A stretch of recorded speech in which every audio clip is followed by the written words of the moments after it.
que era o projeto estratégico Astros 2020. E esse programa ele é gerenciado pelo Escritório de Projetos do Exército, ligado ao Estado-Maior do Exército, pelo General Barreto. Mas, logicamente, nós temos uma parceria muito grande e acompanhamos tudo o que está acontecendo, tudo que diz respeito ao programa. Realmente tivemos em março uma campanha, a campanha foi muito exitosa, o míssil atendeu todos os requisitos, a parte de lançamento, como você mesmo colocou, a parte a separação inicial do booster, o acionamento da turbina, o voo, todas as etapas do voo, chegando até o alvo dentro do que era previsto lá no campo de lançamento, no centro de lançamento da Barreira do Inferno, em Natal, Rio Grande do Norte. Então, em pleno desenvolvimento, nós não tivemos as campanhas do segundo semestre, elas passaram para o próximo ano, mas no contexto da série de lançamentos previstos, está seguindo adequadamente tudo que está previsto e temos um produto com uma expectativa muito grande de ser realmente de grande sucesso, com uma efetividade que foi prevista, que foi desenhada para esse produto. Mas o que o senhor pode dizer para a gente sobre o desempenho do míssil? Por exemplo, quantos quilômetros ele voou? Qual foi o índice de acerto provável? Qual foi quanto que ele qual a distância do impacto para o alvo previsto? Só para a gente poder colocar como foi a performance do míssil para o público. Muito bem. Então, em termos de alcance, a previsão do míssil é que ele, conforme o projeto, ele realmente atinja 300 quilômetros. Para atiçar a curiosidade, nós podemos levantar como um dado adicional em que as turbinas, os motores, eles vão evoluindo. Então, eles vão tendo condições de, com a mesma quantidade de combustível, percorrer uma distância maior. Mas o importante é saber o seguinte: o míssil voou pouco mais do que os 300 quilômetros, porque era a previsão dentro da rota, ou seja, atingiu o que era previsto, os 300 quilômetros. A obrigação dele ele fez, e aí se dirigiu ao alvo. Com relação ao alvo, quando nós falamos em precisão, é importante entender que o dado de precisão, o dado internacional, é de erro provável circular, é o CEP que nós falamos, E o erro provável circular não é bem a precisão de acertar o ponto, mas 50% dos arrebentamentos vão estar dentro de um raio específico, Nesse caso específico, o erro provável circular que se espera do míssil é de 30 metros. E nós tivemos um resultado excepcional, lembrando que é um lançamento, não foi uma série de lançamentos, Não podemos tomar esse valor como sendo a série de lançamentos, mas especificamente este alvo foi atingido com a distância de que foi atingida para o alvo foi de 9 metros, ou seja, completamente dentro dos 30 metros de erro provável circular que estão previstos. Um sucesso realmente com relação a esse desenvolvimento, essa capacidade de navegação e atingir um alvo como predeterminado. Perfeito. E no caso da Avibraz, que é o fabricante não só do Astros, como do míssil, a gente sabe que a empresa recentemente entrou num período de um processo de recuperação judicial e houveram algumas preocupações com relação a essa situação da empresa versus o desenrolar do programa. O senhor diria que, como o senhor poderia avaliar se essa situação da Avibraz teve alguma interferência no desempenho da empresa com relação às suas responsabilidades para com o Exército? Ou, trocando em miúdos, o programa não sofreu nenhum abalo com essa situação da empresa?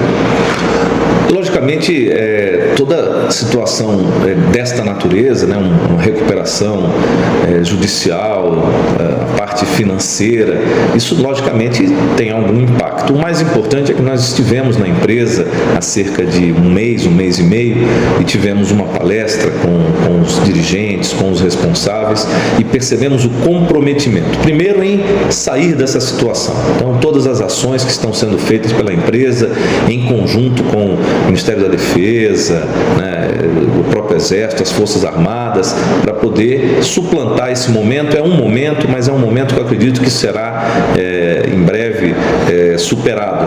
A indústria nacional, ela merece que a Vibraz continue como uma empresa de grande capacidade tecnológica, e tenho certeza que isso vai acontecer. Nós precisamos ter esse pensamento positivo. Logicamente, como eu disse, alguma interferência em termos de cronograma sofre, né? Porque a empresa tem que se reajustar para atender às suas necessidades, mas o que mais importante é a preservação da equipe que trabalha, né? O planejamento pode, um teste que ia acontecer em março, ele passa para junho, mas não deixa de estar previsto, e os trabalhos de desenvolvimento, os trabalhos técnicos de pesquisa da equipe que está lá, que tem continuado. Então eu vejo como um prosseguimento dentro de toda a situação específica que a empresa está passando, mas o programa prossegue, e nós acreditamos que no ano que vem, em 2023, possamos dar prosseguimento, né, aos testes previstos para a finalização do projeto como um todo, do programa como um todo. Isso eu diria que seriam necessários mais quantos testes ainda para dar esse apronto? Tem uma matemática para isso? Não, a previsão é que nós tenhamos mais cerca de meia dúzia, como nós artilheiros falamos, mais 6, mais meia dúzia lançamentos, né?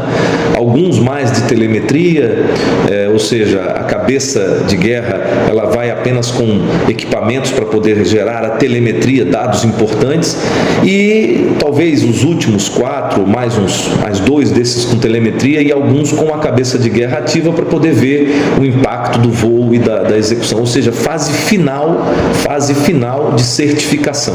Eu acho que esse aqui é o conceito, né? É sempre importante entender que é importante obter dados de telemetria para você compreender o comportamento do míssil durante todo o voo, durante toda a trajetória, mas também é importante unir isso à cabeça de guerra para ver o efeito que está acontecendo. Então, são testes finais, por isso que eu digo, depende apenas de um ajuste. Nós precisamos também do campo, esses testes já devem acontecer em cachimbo, né, pela dimensão da área e segurança e tudo mais. Agora é uma questão de cronograma, porque existe também disponibilidade da Força Aérea Brasileira em apoio da aeronave, em apoio do campo. É cronograma, ajustes da Vibraz, ajustes do programa, da gerência do programa, e damos todo o nosso apoio, né? Nós temos todo o apoio aí de pessoal, de estrutura, de viaturas para poder executar esses testes finais. Eu diria então fase final para últimos lançamentos de telemetria e especificamente com a cabeça de guerra termos aí o lançamento do míssil. Fantástico. A gente sabe que dados do tipo quantidade de mísseis, essas coisas, elas são meio sensíveis. Mas o senhor diria que hoje o Exército tem alguma previsão de quantos mísseis ele poderia adquirir? Ou isso ainda não é uma preocupação? Não, ainda não é uma preocupação. Isso, o Estado-Maior do Exército tem todo um planejamento de dotação de material, de exercício, o que vai ser em preparo, o que vai ser utilizado durante o ano, em conjunto com o Comando de Operações Terrestres. Então precisamos que o produto esteja pronto, certificado, disponível, para que entre num processo de adoção, padronização, e aí, por meio da Diretoria de Abastecimento, seja adequadamente adquirido. Então, atores bem importantes, né? O nosso órgão de direção geral, o Estado-Maior do Exército, definindo as diretrizes, o Comando de Operações Terrestres definindo o quanto de preparo, qual é a capacidade, quantos mísseis por ano, ou qual é a previsão, qual é a validade do material para poder fazer todo um trabalho, e o Comando Logístico com a sua Diretoria de Abastecimento para verificar orçamento e tudo mais. Então, eu acredito que é ainda bastante prematuro tratarmos em quantidades. O principal dissuasório é saber que temos a capacidade realmente ter isso como uma realidade, né? Isso aí é o mais importante nesse momento. Uma sequência, ajustes de orçamento, ajustes de aquisição, aí vão ser definidos por vários parâmetros. Estes atores principais vão definir os parâmetros para aquisição. Mas a industrialização dele não vai ser um problema, é só uma questão de dar o próximo passo. Exatamente. Aí a ideia é que quando ele faça a última certificação, né, os testes finais, a campanha que nós chamamos por números, né, 9.2 agora, 10 a 11, quando terminar a última campanha, é uma questão de recurso para aquisição. Então toda parte de produção como produto, a Avibraz tem plenas condições de dar continuidade. Estreve. Muito bem. Case de sucesso. Uma das grandes atitudes, as grandes iniciativas do programa. O programa, como todo programa, tem uma estrutura analítica e essa estrutura analítica vai ter algumas caixas componentes, né? Nós podemos muito rapidamente aqui colocar então o programa Astros, mais uma vez gerenciado pelo EPEX, né, Escritório de Projetos do Exército, no contexto do Estado-Maior do Exército. Ele tem as caixas da estrutura analítica do programa são o MTC, foguete guiado, o Forte Santa Bárbara, o CIS-Astros, que é o Sistema Integrado de Simulação Astros, a aquisição das viaturas, modernização e esse sistema que acabou, a parte de sistema técnico de avaliação, que acabou sendo uma necessidade que surgiu ao longo dos testes, né, para poder fazer um melhor acompanhamento e muitas vezes recobrir, ser uma redundância aos sistemas de acompanhamento, quer seja do Centro de Lançamento da Barreira do Inferno, quer seja do Centro Tecnológico do Exército, ou do CAEX, do Centro de Avaliações do Exército. Ou seja, ele permite o rastreamento, a telemetria, o acompanhamento da telemetria, inclusive com uma câmera visual, que vai, muitas vezes você não vê o míssil exatamente, mas a câmera está conseguindo ver pela capacidade dela e consegue indicar qual é o local que ela está se deslocando e permite então que a telemetria vá aproximando, vá gerando os dados necessários. Então foi realmente uma grande iniciativa. Ele permanece como um legado do programa, ele fica no CAEX, né, logicamente sendo necessário ele é utilizado, inclusive tem a previsão de ser utilizado pela Força Aérea para outros desenvolvimentos.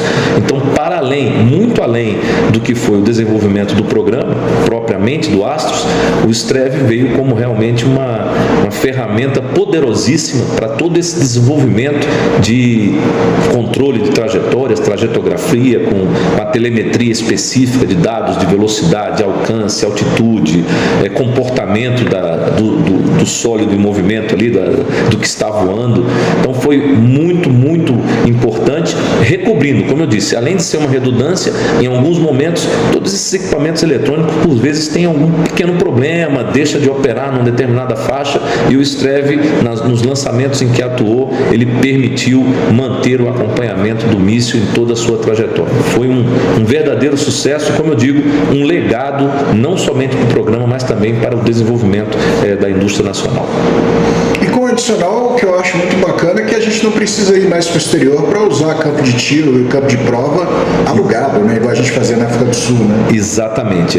Tivemos no desenvolvimento, né, poderíamos ter a necessidade de fazer a utilização de outros campos, né? Nós sabemos que a China oferece, Reino Unido, Estados Unidos, África do Sul. A África do Sul tem uma área realmente muito grande, muito importante de campos de tiro, porque tem esses equipamentos de telemetria, né? Então agora nós passamos também a ter essa capacidade. Então, como eu digo, para além do programa, para além do Astros 2020 como equipamento, modelo MK6, o MK6, o programa Astros, ele trouxe um grande legado de outras estruturas, o próprio crescimento da nossa capacidade com 2 grupos de mísseis e foguetes, né? O Centro de Instrução de Artilharia de Mísseis e Foguetes, o Centro de Logística de Mísseis e Foguetes, o Estreve, toda essa parte de telemetria. Então, uma estrutura, um programa que realmente acrescentou muito a nossa artilharia de campanha, principalmente a artilharia de mísseis e foguetes.